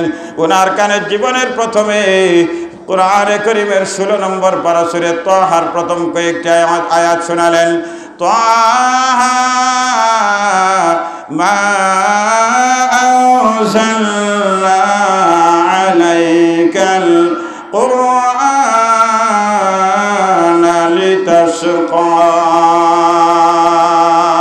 এইভাবে কয়েকটি আয়াত যখন শুনলেন ওমরের জীবনে কোনোদিন কোরআন তিলাওয়াত শুনে নাই, এই প্রথম কোরআনের বাণী যখন শুনলেন ওমর বললেন, বোনার বগলবতী এখন আর দেরি করার সুযোগ নাই, আমাকে বাণীটাকে নিয়ে কোরআনওয়ালা শাহবাগের মধ্যে বসা জয়েদ ইবনে আরকাম রাদিয়াল্লাহু তাআলা বাড়ির মধ্যে আমি বাণীটাকে আর থাকবো না, আমার বোনার বগ্নিপতি আমাকে নিয়ে কোরআনওয়ালার কাছে তাড়াতাড়ি নিয়ে যাও।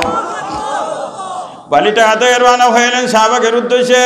জয়েদ ইবনে আরকাম রাদিয়াল্লাহু তাআলা আনহুর ঘরের মধ্যে সাহাবায়ে কেরাম দরজা তালা মারিয়া দরজা লাগাইয়া ভিতরে ভিতরে খালি গুফরে গুফরে ইমানের চর্চা চলতেছে। এই মুহূর্তে দরজায় নক করলেন ওমর। যেই মুহূর্তে আওয়াজটা শুনলেন ভিতরে সাহাবায়ে কেরাম ভূমিকম্পের মতো কম্পন শুরু হয়ে গেল। ইয়া আল্লাহ, উপায় নেই রে, মনে হয় উমর আসছে, মনে হয় উমর আসছে। কারণ ওমরের নাম এত বাড়ি নাম, এত বাড়ি নাম, কারণ ওমরের অবস্থা সবাই জানে। ইয়া আল্লাহ, উপায় নেই রে, ওমর আসছে, ওমর আসছে। যেই মুহূর্তে ওমরের নাম ভিতরের মধ্যে যেমন ভূমিকম্প শুরু হয়ে গেছে, তখন এই মজমার মধ্যে জয়েদ ইবনে আরকাম রাদিয়াল্লাহু তাআলা আনহু ঘরের মধ্যে ছিলেন সাইয়্যিদুশ শুহাদা হযরত হামজা রাদিয়াল্লাহু তাআলা নবীজির চাচা। উপস্থিত ছিলেন হামজা সিংহের মতো গর্জন ছাড়লেন, সাহাবীদেরকে সম্বোধন করে বললেন, আরে দরজা খুলে দাও, ওমরকে আসতে দাও। আরে ওমর যদি ভালো নিয়তে আসে তাহলে ওমর তো ভালো হইল, আর যদি ওমর কোনো খারাপ নিয়তে আসে তাহলে ওমরের হাতের তরবারি দিয়ে ওমরের মাথা তার শরীর থেকে আলাদা করে দিব। আল্লাহু আকবার। হামজা রাদিয়াল্লাহু তাআলা আনহুর হুঙ্কারে দরজা খুলে দিলেন। ওমর আসলেন, আসেই সোজাসুজি নবীদের সামনে দাঁড়াই গেলেন। এবারে সোজা দাঁড়াইলেন। নবীজি তো খুশি, কারণ যখন দোয়া করছেন নবীজি তখন দিলের একটু টান ছিল ওমরের দিকে। আল্লাহ, দোয়াটা যদি ওমরের ভাগ্যে খুলে যায়, সুবহানাল্লাহ। এখন দিলের টান, দিলের খবর জানেন কে? ইন্নাল্লাহা আলিমুম বিযাতিস সুদূর।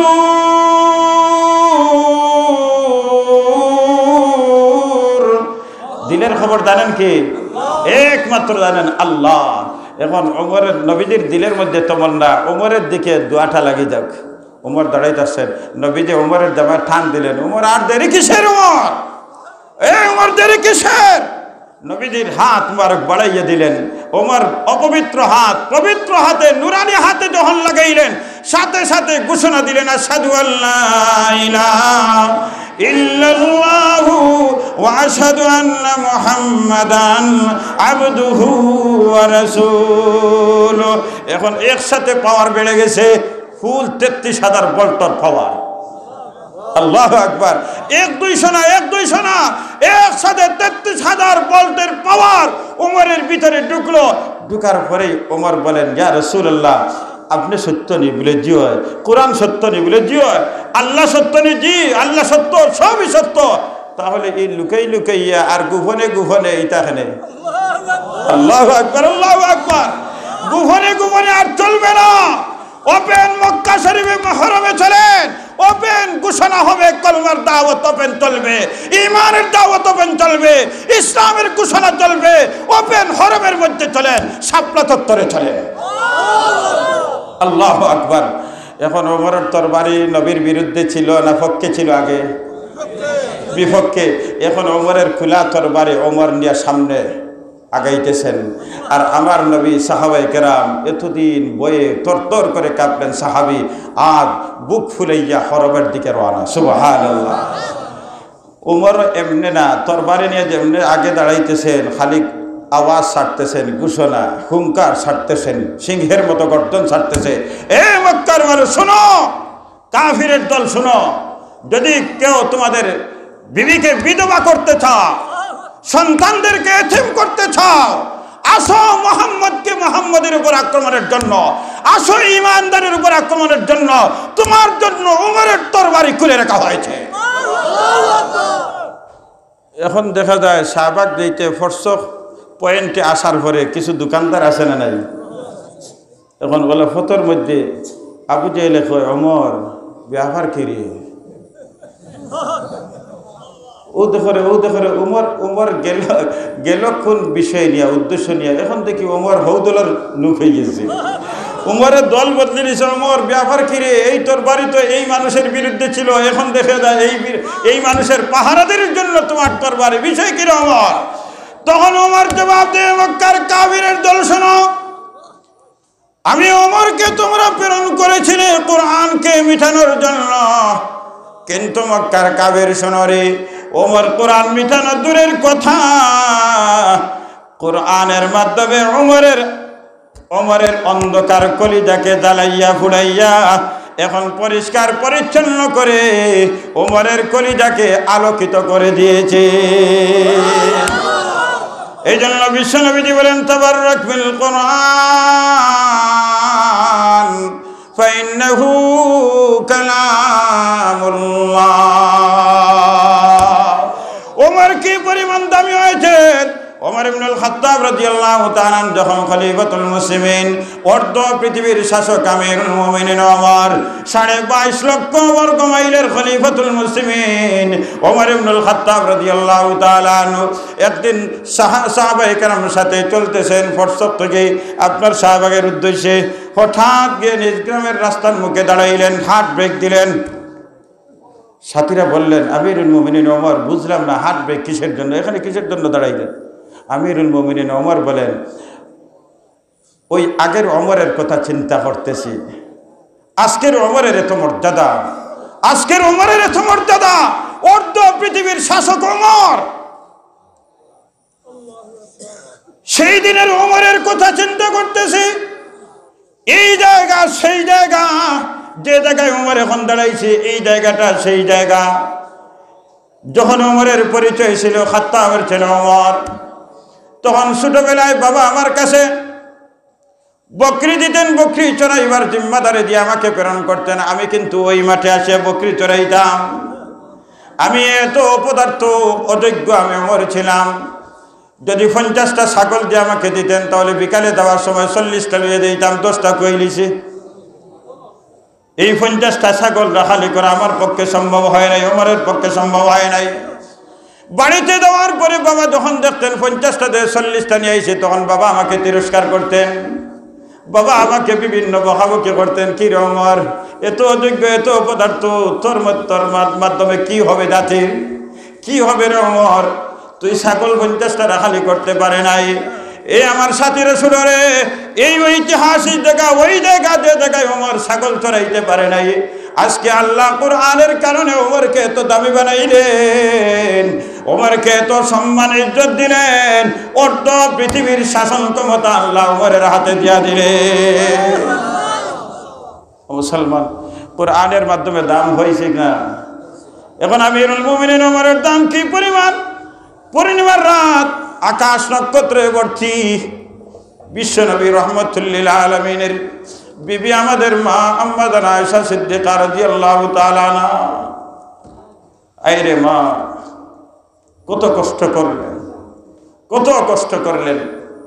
আম্মা জানা আয়েশা সিদ্দিকা রাদিয়াল্লাহু তাআলা আনহা বলেন, ইয়া রাসূলুল্লাহ, ইয়া হাবিবাল্লাহ, ওগো নবীজি, আকাশের নক্ষত্র যেমন অসংখ্য গণিত, পূর্ণিমার রাত আকাশ ভর্তি নক্ষত্রে। জিজ্ঞাসা করলেন, ওগো নবীজি, আকাশ যেমন নক্ষত্রে ভর্তি, অসংখ্য গণিত নক্ষত্র, আপনার উম্মতের মধ্যে এমন কোনো উম্মত আছে যার আমলনামায় আকাশের নক্ষত্র নিয়ে নেকি আছে? নবীজি বললেন, আয়েশা, আমার উম্মতের মধ্যে একজন উম্মত আছে যে উম্মতের আমলনামায় আকাশের নক্ষত্র নিয়ে অসংখ্য গণিত লেখি আছে।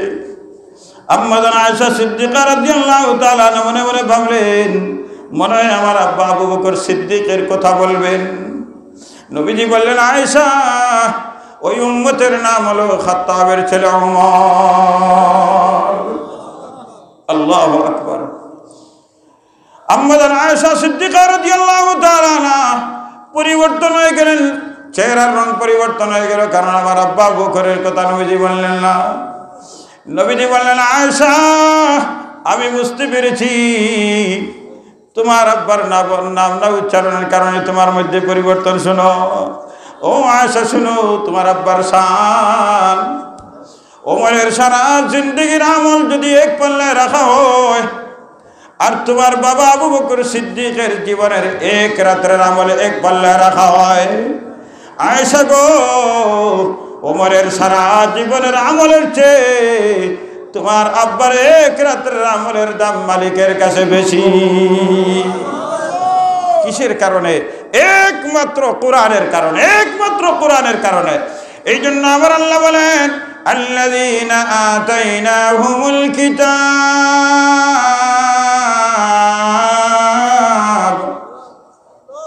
الذين آتيناهم الكتاب يتلونه حق تلاوته أولئك يؤمنون به ومن يكفر به فأولئك هم الخاسرون। ইমানদারের বৈশিষ্ট্য হলো কোরআন, কোরআন সাথে নেবে, কোরআন তিলাওয়াত করবে, কোরআনের অধিকার আদায় করবে। প্রতিদিন ঘরের মধ্যে কোরআন তিলাওয়াত হবে, বাবাও কোরআন তিলাওয়াত করবে, মাও কোরআন তিলাওয়াত করবে। আরে অন্তত পক্ষে ডেইলি, আর যদি না হয় কয়েকটা আয়াত তিলাওয়াত করবে। রাজি আছেন তো ইনশাআল্লাহ? কোরআন তিলাওয়াতে কি পরিমাণ মজা, কি পরিমাণ মজা! সাহাবায়ে কেরামের আমল ছিল, যুদ্ধ চলতেছে, বিশ্রামের দরকার হয়েছে, রাত্রে বিশ্রাম করতেছেন সাহাবায়ে কেরাম। নবীজি বললেন, দুশ্মন যদি ঘুমের জগতে আসিয়া দুশ্মনে আক্রমণ হতে উপায় নাই, এই জন্য দুইজন পাহারাদারি, কে দুইজন পাহারাদারি করবে? নবীজি সিদ্ধান্ত দিলেন দুইজন পাহারাদারি করবে। এখন সাহাবী দুইজন পাহারাদারির জন্য, বাকি সবাই ঘুমের জগতে। এখন সাহাবী দুইজন পরামর্শ করলেন, উপায় নাই রে, এইভাবে যদি দুইজন জাগ্রত থাকি তাহলে শেষ পর্যন্ত দেখা যাবে শেষ চাইতে দুইজনের চোখের মধ্যে ঘুমের বার আসবে, সবাই দুইজন ঘুমাই যাবে, দুশ্মনরা আক্রমণ করবে।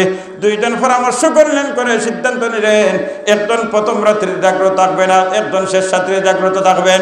একজন প্রথম রাত্রে ঘুমাইবেন আর একজন শেষ রাত্রিতে ঘুমাইবেন। পরামর্শ যেমন, সিদ্ধান্ত তেমন।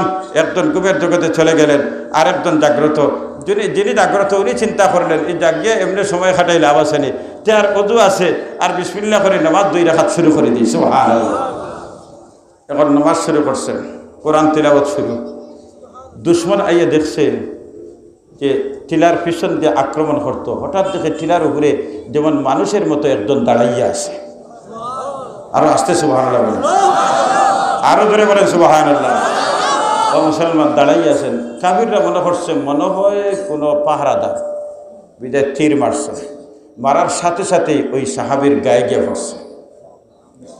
তীর যেমনে ঢুকছে, পিচকারি দিয়ে রক্ত বের হয়েছে, কিন্তু তীর যে ঢুকছে, রক্ত বাইর হয়েছে, সাহাবী নামাজের অবস্থায়, তিলাওয়াতের অবস্থায় উনি বুঝেন না। আল্লাহ মিয়ানে আশিক মাশুক রমুজেস, মিয়ানে আশিক মাশুক রমুজেস, কিরামান কাতিবিরা হাম খবর নেস। দুইজনে খানাখানি করে। এই সময় খাসা ভাই যদি পুলিশও যায় হইতে পারে না, ঠিক না? ও মুসলমান, সাহাবীর গায়ে তীর ঢুকলো, রক্ত বের হয়ে গেল, কিন্তু সাহাবী বুঝেন নাই। দাঁড়ানো অবস্থায় দুশ্মন মনে মনে ভাবলো, মনে হয় সে মুসলমান দাঁড়ানো, একটাই খাত হয় না, আরেকটা মারছে, আরেকটা মারছে, 3-4টা মারল, প্রত্যেকটাকে ঢুকলো সাহাবীর গায়ে, কিন্তু পিচকারি যে রক্ত বের হয়েছে সাহাবী বুঝেন নাই, বলতেই পারেন নাই। নামাজের অবস্থায়, তিলাওয়াতের অবস্থায়, নামাজ যখন শেষ করছেন, শেষ করার পরে সাথী বাইরে গিয়ে দেখ, ভাই আপনার অবস্থা এই ফিরে এই খালি রক্ত দেখি বিষয় কি? বলে ভাই নামাজে ছিলাম, টিপ ঢুকছে, আমি নিজেই বলতে পারিনি। وَإِذَا تُلِيَتْ عَلَيْهِمْ آيَاتُهُ زَادَتْهُمْ إِيمَانًا। আরে কোরআন তিলাওয়াত যত বেশি করবা আমার আল্লাহ ইমানের পাওয়ার বাড়াইতে থাকবেন। ইমান যত বাড়বে, ইমানের পাওয়ার যত বাড়বে, আল্লাহর বান্দা বান্দিরে মুসলমান নামাজের মধ্যে মজা পাইবে, তিলাওয়াতে মজা পাইবে, দোয়ায় মজা পাইবে, জান্নাতের বাগানে বসতে মন চাইবে। আর যদি ইমান দুর্বল থাকে, শরীফাবাদ মাদ্রাসার ময়দানে উন্নত মানের যদি বক্তা না হয়, কিন্তু এরপরেও বাড়ি থেকে আসতে মন চাইবে না। ও মুসলমান, তার কারণ ইমানের পাওয়ার বাড়ে কোরআন তিলাওয়াতের মাধ্যমে। কোরআন যত বেশি করে হবে, কোরআন যত বেশি করে হবে, ঘরের মধ্যে বরকত হবে, ঘর থেকে মুসিবত দূর হবে। কোরআন তিলাওয়াত করতে রাজি আছেন তো? রাজি আছেন তো? সর্বশেষ দেখেন কোরআন তিলাওয়াতে, কোরআনের বরকতে আল্লাহ মুসিবত থেকে হেফাজত করেন। একটা ঘটনা বলেই আমি আমার আলোচনা শেষ করব। রাজি আছেন তো আপনারা? আমার সাথে থাকবেন তো ইনশাআল্লাহ? ওই ঘটনা খুব আগের ঘটনা, অধ্যক্ষর ঘটনা, ওই কয়েক বছরের ভিতরের ঘটনা। যিনি বর্ণনা করেছেন উনিও এখনো দুনিয়াতে আছেন। পাকিস্তানের জুলফিকার দামাত বারাকাতুহুম, বড় একজন বুজুর্গ আল্লামা জুলফিকার দামাত বারাকাতুহুম। উনি নিজে ওনার কিতাব খুতবাতে জুলফিকারের মধ্যে উনি লিখেন, এক যুবক পাকিস্তানের সুযোগ হয়ে গেছে আমেরিকায় যাওয়ার জন্য, আমেরিকায় চলে গেছে। যাওয়ার পরে খ্রিস্টান এক যুবতী নারীর প্রেম প্রীতি ভালোবাসার সমুদ্রে সে ডুব দিয়েছে। এমন ডুব দিছে, এখন তার চোখের মধ্যে শুধু ওই খ্রিস্টান নারী ছাড়া আর কিছুই দেখে না। এমন হয় কি হয় না? আমার নিজের জীবনের দেখা এক অভিজ্ঞতা। এক আল্লাহর বান্দা যখন এইভাবে সম্পর্ক শুরু হয়েছে, তখন ইন্টারনেট প্রথম আমাদের সিলেট আসছিল, যখন মিনিট 15 টাকা, প্রথম ইন্টারনেটের মিনিট 15 টাকা ছিল, 15 টাকা মিনিট ইন্টারনেটের।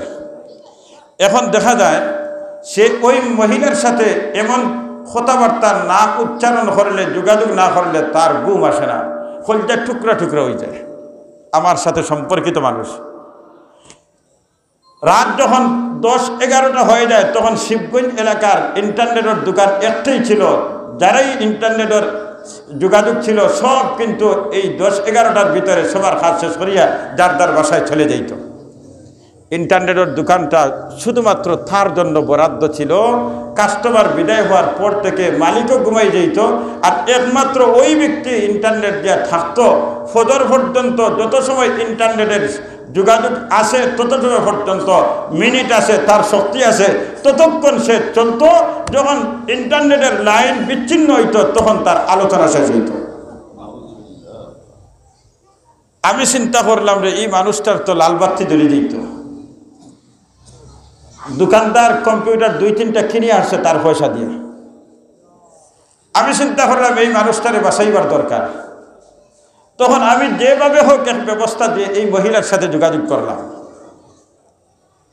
যোগাযোগ করে ওই দুইটাকে বিবাহের দিকে অগ্রসর করাইলাম। অগ্রসর করাইয়া আর আমি দেখলাম এই মুহূর্তে যদি বিচ্ছিন্ন হয় তাহলে আত্মহত্যার পথ ছাড়া কোনো পথ নাই। এক পর্যায়ে এই ছেলে এবং মেয়ের মধ্যে বিবাহের ঘটনা 2001 সালে জুলাই মাসের 3 তারিখ হয়েছে। এখন তাদের সন্তান অন্ততপক্ষে আমার পুরা জানা নাই, হয়তো 5 জন হবে। প্রেমের জগতে যখন মানুষ ডুব দেয় তখন আর ওই চোখের সামনে আর কিছুই দেখে না, শুধু ওই মেয়েটাই দেখে। এখন এই পাকিস্তানের যুবকের চোখের সামনে শুধু এই মেয়েটা। এক পর্যায়ে বিবাহে আবদ্ধ হওয়ার প্রস্তাব দিল। মেয়ে বলে, তুমি তো মুসলমান, আমি খ্রিস্টান, এইভাবে বিধর্মী অন্য ধর্মের মানুষের সাথে আমার বিবাহে যদি হয় তাহলে আমার মা বাবার অনুমতি লাগবে। কপাল পুরা মুসলমান যুবক, তার মা বাবার প্রয়োজন মনে করেন না, খ্রিস্টান মেয়ে তার মা বাবার প্রয়োজন মনে করে। এখন প্রয়োজন মনে করিয়া যখন প্রস্তাব দিল তার মা বাবার কাছে, মেয়ে তার মা আর বাবাকে বলল যে অমুক ছেলে আমাকে বিবাহ করবে, তার সাথে আমি বিবাহ আবদ্ধ হতে চাই। এখন মেয়ে ঘোষণা দিয়ে দিছে, মা বাবার তো করার কিছুই নেই। এখন বিবাহে আবদ্ধ হবে, বিবাহ দেবেন, ছেলেকে ডাক দিলেন মা আর বাবা, বললেন বাবা তুমি আমার মেয়ে চাও? বলে হ্যাঁ। আপনার মেয়ে চাইব? ওখানে আপনার মেয়ে ছাড়া আমার ভয় নাই। বলে তাই যদি হয় তাহলে আমাদের কিছু শর্ত আছে। বলে কি শর্ত? বলে 1 নাম্বার শর্ত হলো যে তোমার বাসা শাহগলি বাজার, আমাদের বাসা হইল ফরসক আর জানিয়া মাদ্রাসার পাশে, আমাদের বাসার পাশেই তোমার বাসা নিতে হবে। যুবক ছেলে বলল ঠিক আছে, কোনো অসুবিধা নাই, আমার ক্ষতি যদি হয়ে যায় অসুবিধা, আমি নিয়ে আসবো। আর কি আপনাদের শর্ত? 2 নম্বর শর্ত হলো তোমার বন্ধু সমাজ যারা আছে, এই বন্ধু সমাজের সাথে তোমার সম্পর্ক বিচ্ছিন্ন করতে হবে। কারণ বন্ধু যারা আছে এরা তো মুসলমান। এই জন্য 2 নম্বর শর্ত দিলে তোমার বন্ধু সমাজ বিচ্ছিন্ন করতে হবে। বলে ঠিক আছে, এটাও মানলাম। আর কি শর্ত? বলে 3 নম্বর শর্ত হলো তোমার দেশে আর কোনোদিন যাইতে পারবে না। বলে ঠিক আছে, এটাও মানলাম। এখন অনুমান করেন কি পরিমাণ প্রেমের সাগরে ডুব দিছে। 4 নম্বর শর্ত হলো তোমার মা বাবা ভাই বোন আত্মীয় স্বজনের সাথে তোমার দেখা তো দূরের কথা, যোগাযোগ পর্যন্ত আর করতে পারবে না। যুবক ছেলে বলল ঠিক আছে, এটাও মানলাম। আচ্ছা আপাতত ধরে নিলাম এই 4টা শর্ত মোটামুটি ভাবে ইমান তো বাঁচছেন, এখনো ইমান বাঁচিছে, এখনো ইসলাম বাঁচিছে। সর্বশেষ শর্ত দিল, বাবা যদি আমাদের মেয়ে তুমি চাও তাহলে সপ্তাহে প্রতি শনিবার দিন আমরা গির্জায় গিয়ে উপাসনা করি, তুমিও আমাদের সাথে আমাদের গির্জায় গিয়ে উপাসনা করতে হবে। নাউজুবিল্লাহ বলবেন না? আচ্ছা এটা দিয়ে কিতা বুঝলাম? এটা দিয়ে কিতা বুঝলাম? মানে তোমার ইসলাম শেষ, এখন তুমি খ্রিস্টান হইবা। যুবক ছেলে বলল ঠিক আছে, তাও মানলাম। এখন তো সব শেষ। এখন এই মেয়েটা হইল, দুনিয়ার সব কইল, পাওয়ার পরে শুধুমাত্র তার অস্ত্র ছিল একটাই, তার সাথে কিছু বই পুস্তক ছিল, ছোটখাটো একটা শোকেস আলমারি, এই পরিমাণ বই পুস্তক তার কাছে ছিল। এইগুলা সে লেখাপড়া, এইগুলা সে পড়াশোনা করত। এই কিতাবগুলির সাথে একটা কিতাব ছিল দুনিয়ার মধ্যে সবচেয়ে দামি কিতাবটা, যার নাম হলো, আমার বড় আস্তে আস্তে বলতেছেন, যার নাম হলো আল কোরআন। সেই কিতাবটাও ছিল এই বই পুস্তকের সাথে। এখন তো আর ইসলাম চলবে না, বিদায় সব বই পুস্তকগুলা আলমারির ভিতরে একটা কোনায় রাখলো আল কোরআন। কিন্তু কলিজার মধ্যে আছে জ্বালা, কি করব? এখন তো এটা হইতে হইলে তো আমার এসব ছাড়তে হবে, কিন্তু কলিজার মধ্যে আগুন দাউ দাউ করে জ্বলতেছে। এই জন্য যুবক প্রতিদিন যখন চাকরিতে যায়, অফিসে যায়, যাওয়ার সময় একা একা নীরবে নীরবে ওই আলমারির কর্নারে যে কোরআনে করিম রাখা, ওই কোরআনে করিমের দিকে দিলের চোখ দিয়া একবার তাকাইয়া যায়। কত সময় শান্তি পায়, কিন্তু পড়ার তো অনুমতি নাই, বাইর করার অনুমতি নাই। একবার ভালো করে তাকাইল, তাকাইয়া সে গেল। বিকালে যখন আসে করে, আসার পরে আবার গোপনে গোপনে সেই কোরআনের দিকে একবার তাকায়। আল্লাহ, এইভাবে সে তাকাইতেছে, এইভাবে তার রুটিন মতো চলতেছে। দিন যায়, সপ্তাহ যায়, মাস যায়, বছর যায়। হঠাৎ একদিন অফিস থেকে আসিয়ে দেখে আলমারি খুব হালকা হালকা বা তালাশ করে দেখে তার অনেক বই পুস্তক নাই। কইল বই পুস্তক যাক, দেখে আমার কোরআন আছে কিনা। হঠাৎ ছাইয়া দেখে আলমারির যে কোনায় কোরআন রাখা ছিল সেই কোরআনটা নাই।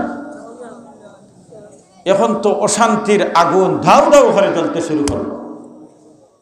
বিবির কাছে জিজ্ঞাসা, এ প্রাণের বিবি, ঘরের অবস্থা পরিবেশ কি হইল? বলে যা পুরাতন ছিল বই পুস্তক যা ছিল খবর সবর সব ডাস্টবিনে ফেলে দিয়েছি। মেয়ে তো জানে না এটা কোরআন, দৌড় দিয়ে ডাস্টবিনে গেল, ডাস্টবিনে গিয়ে কোরআন হাতে নিল।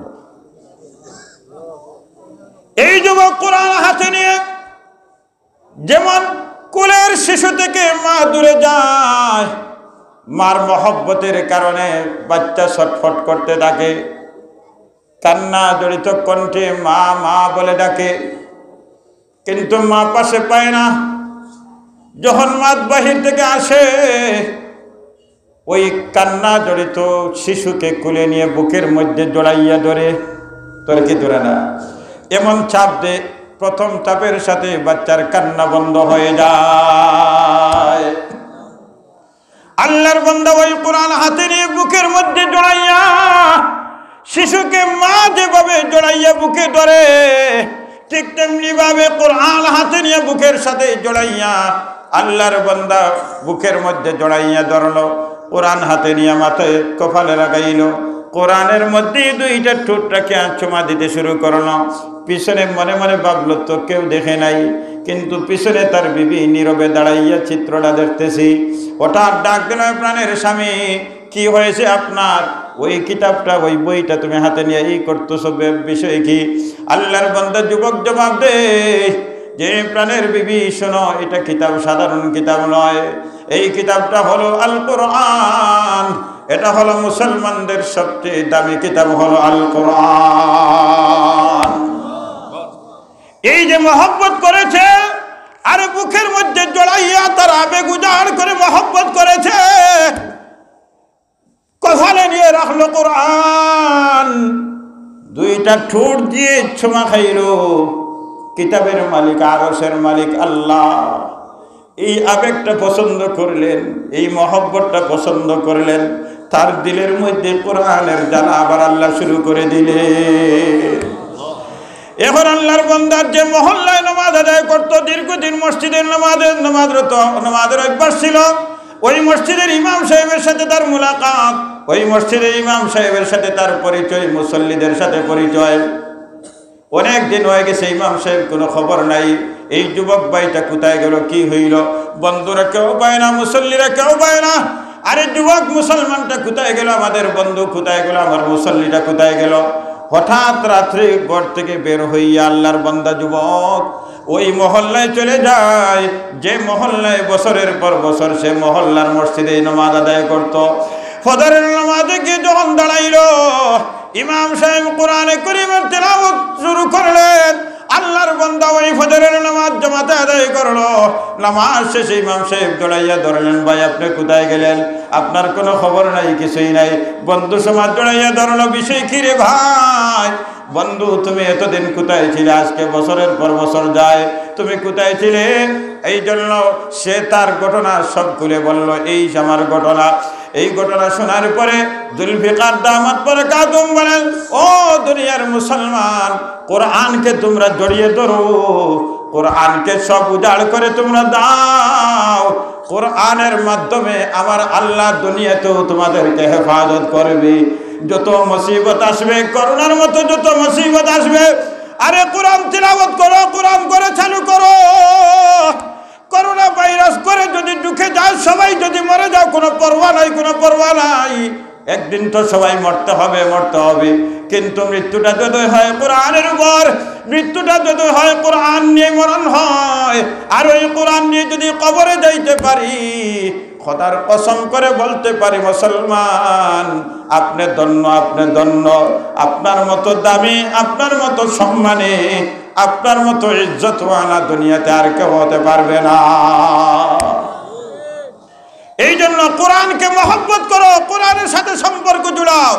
সাহাবায়ে কেরাম কোরআনের তিলাওয়াত শোনার পরে চোখ দিয়ে ধৈর্য নিয়ে পানি ছাড়তেন। ওয়াইযা সামিউ মা উনজিলা ইলার রাসূল তারা আয়ুনাহুম তাফিদু মিনাদ দাম। আমার আল্লাহ বলেন, আমার বান্দা বান্দি যারা কোরআনের সাথে সম্পর্ক, কোরআনের সাথে মহব্বত, তারা কোরআনের তিলাওয়াত শোনার সাথে সাথে চোখ দিয়ে ধৈর্য রাইয়া পানি বের হতে থাকে। কোরআনের সাথে মহব্বত লাগাইতে রাজি আছেন তো ইনশাআল্লাহ? খেয়ে লাগাইতে রাজি আছেন? দেখ দুইটা হাত আমার মালিককে দেখাই। আল্লাহ আমাদের সবাইকে কোরআনের জন্য কবুল ফরমাও। আরো জোরে বলেন আমিন। এই কোরআনের দুশ্মন যদি হাত তোমার, এই কোরআনের দুশ্মনরা যদি কোরআন মিটাইতে চায়, কোরআনের দুশ্মনরা যদি আমার নবীর ইজ্জতে হাত দিতে চায়, কোরআনের দুশ্মনরা যদি আল্লাহর বিরুদ্ধে অবস্থান নিতে চায়, আর এর প্রতিবাদের আওয়াজ যদি সিলেট থেকে আপনাদের কানে আসে, তাহলে আপনারা ওই প্রতিবাদ করার জন্য ঐতিহাসিক কোর্ট পয়েন্টে যেতে রাজি আছেন তো ইনশাআল্লাহ? আল্লাহ তুমি আমাদের সবাইকে কবুল ফরমাও। মহব্বতে বলেন আমিন। মুসলমান সতর্ক থাকেন, ফ্রান্সের সরকার শুরু করেছে আমার নবীর ইজ্জত নিয়ে টানাটানি। এর প্রতিবাদে সারা দুনিয়ার 150 কোটি মুসলমান রাজপথে নেমেছে। আমার সোনার বাংলাদেশের মুসলমান ঘরে বসে নাই, মাঠে ময়দানে প্রতিবাদ করতেছে, মাঠে ময়দানে প্রতিবাদ করতেছে। এ শরীফাবাদ এলাকার মুসলমান, আমরা বদরের যুদ্ধ দেখি নাই, আমরা ওহুদের যুদ্ধ দেখি নাই, আমরা খয়বরের যুদ্ধ দেখি নাই, আমরা খন্দকের যুদ্ধ দেখি নাই। সাহাবায়ে কেরাম বুকের দাদা